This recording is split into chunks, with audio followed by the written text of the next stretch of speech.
আসলে 2025 চনটো কিবা এটা এতিয়া এনেকুৱা লাগি আছে যে 2025 চনটো কেতিয়া পাৰ হৈ যায় কাৰণ এইকেইদিনতে মানে এনেকুৱা ধৰণৰ চলি আছে যে আপুনি আজি অলপ গোটেই 25 বছৰটো যদি চাই প্ৰথমেইটো দীপক দাৰ আত্মাৰ সদ্গতিৰ কাৰণে ভগৱানৰ ওচৰত প্ৰাৰ্থনা জনাইছো। আজি আচলতে কালি নে পৰহি তেখেতৰ পত্নীয়ে মুম্বাইৰ পৰা এটা ফেচবুকত পোষ্ট কৰিছিলে যে তেখেত ICUত আছে, গোটেই অসমবাসীৰ পৰা প্ৰাৰ্থনা বিচাৰিছিল, কিন্তু সেই প্ৰাৰ্থনাই দীপক দাক আমাৰ লগত ৰাখিব নোৱাৰিলে। এই 25 বছৰটো এনেকুৱা ধৰণৰ হৈ গৈ আছে যে সোনকালে শেষ হওক, কাৰণ এতিয়া এনেকুৱা লগা হৈছে যে নহ'লে আৰু কাক কেতিয়া ভগৱানে লৈ গুচি যাব কিবা মানে ভয় ভাৱ এটা হৈ আছে। দীপক দাৰ দৰে দ্বিতীয় এজন বাঁহীবাদক অসমে আৰু যে কেতিয়াবা পাব তাৰ সন্দেহ আছে, কাৰণ তেখেতে আন্তঃৰাষ্ট্ৰীয় পৰ্যায়ত যি তেখেতৰ বাঁহী বাদন সেয়াৰে তেখেতে অসমৰ নাম প্ৰতিষ্ঠা কৰিবলৈ সক্ষম হৈছিল। আৰু যথেষ্ট দিনৰ পৰা তেখেত যিহেতু গুৰুতৰ অসুখত ভুগি আছিল, গতিকে অত্যন্ত আমাৰ গোটেই কেৱল সাংস্কৃতিক সমাজৰ কাৰণেই নহয়, গোটেই অসমীয়া সমাজ জীৱনৰ কাৰণে এক অপূৰণীয় ক্ষতি। দীপক দাৰ আত্মাই শান্তি পাওক তাৰেই কামনা কৰিছোঁ, আৰু পৰিয়ালটোক এই সময়খিনি পাৰ কৰি যাবলৈ ভগৱানে শক্তি দিয়ে।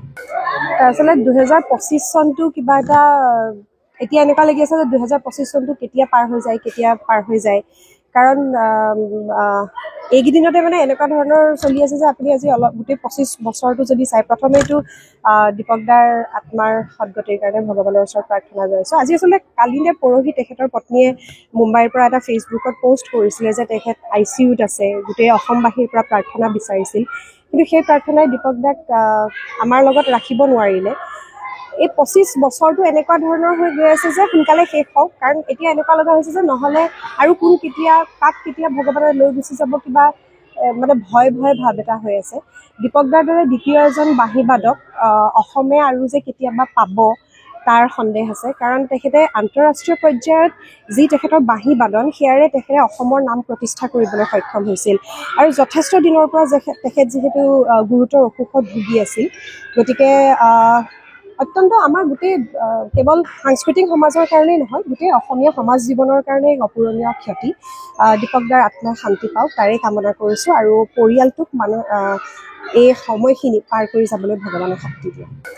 আচলতে 2025 চনটো কিবা এটা এতিয়া এনেকুৱা লাগি আছে যে 2025 চনটো কেতিয়া পাৰ হৈ যায় কাৰণ এইকেইদিনতে মানে এনেকুৱা ধৰণৰ চলি আছে যে আপুনি আজি অলপ গোটেই 25 বছৰটো যদি চাই প্ৰথমেইটো দীপক দাৰ আত্মাৰ সদ্গতিৰ কাৰণে ভগৱানৰ ওচৰত প্ৰাৰ্থনা জনাইছো। আজি আচলতে কালি নে পৰহি তেখেতৰ পত্নীয়ে মুম্বাইৰ পৰা এটা ফেচবুকত পোষ্ট কৰিছিলে যে তেখেত ICUত আছে, গোটেই অসমবাসীৰ পৰা প্ৰাৰ্থনা বিচাৰিছিল, কিন্তু সেই প্ৰাৰ্থনাই দীপক দাক আমাৰ লগত ৰাখিব নোৱাৰিলে।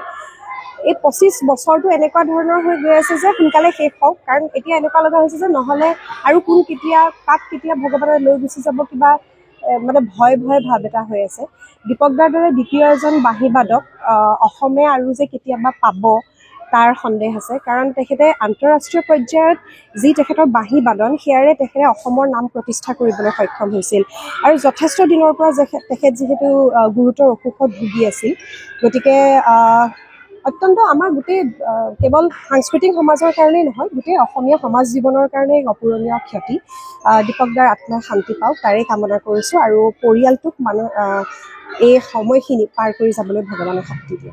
যিকোনো খবৰৰ বাবে যোগাযোগ কৰক 7099017330 লগতে 7099017110 নম্বৰত।